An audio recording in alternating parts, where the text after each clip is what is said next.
بسم اللہ الرحمن الرحیم۔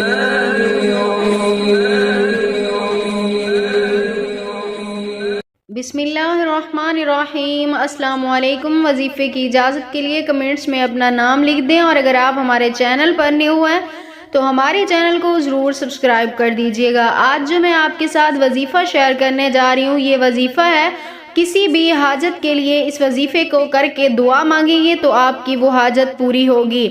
اگر آپ کو پیسوں کی ضرورت ہے یا کسی بھی چیز کی آپ کو ضرورت ہے، یعنی آپ کو اگر نوکری چاہیے یا گھر میں آپ کو رزق چاہیے، مال و دولت چاہیے، پیسہ چاہیے، حتیٰ کہ اگر آپ کو اولاد بھی چاہیے، تو اس عمل کو کر کے آپ جو دعا مانگیں گے، یعنی جو بھی آپ کے دل کی حاجت ہوگی، اگر آپ 10 کروڑ بھی مانگ لیں گے تو انشاءاللہ تعالی اللہ پاک کے خزانے میں کسی چیز کی بھی کمی نہیں ہے، اللہ پاک آپ کو ضرور عطا فرمائیں گے۔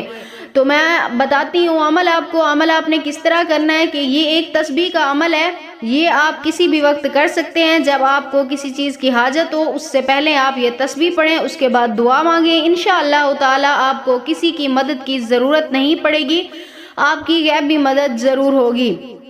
سب سے پہلے آپ نے وضو کرنا ہے۔ وضو کرنے کے بعد آپ نے قبلہ رخ ہو کر بیٹھ کر اپنی حاجت کو دل میں رکھ کر سوچ کر ذہن میں اول آخر آپ نے 3 مرتبہ درود پاک پڑھنا ہے۔ درمیان میں آپ نے ایک تسبیح پڑھنی ہے، یا ربنا یا ربنا یا ربنا، یہ آپ نے صرف ایک تسبیح پڑھنی ہے، اور اس کے بعد اللہ تعالیٰ سے اپنے اس حاجت کے لیے، اپنے اس مقصد کے لیے دعا کرنی ہے، یعنی جس کے لیے آپ نے یہ عمل کیا ہے۔ انشاءاللہ تعالی میری دعا ہے، جب آپ یہ تسبیح پڑھ کے دعا مانگیں گے اپنی حاجت کے لیے، آپ کی ہر حاجت ضرور اللہ پاک پوری فرمائیں گے۔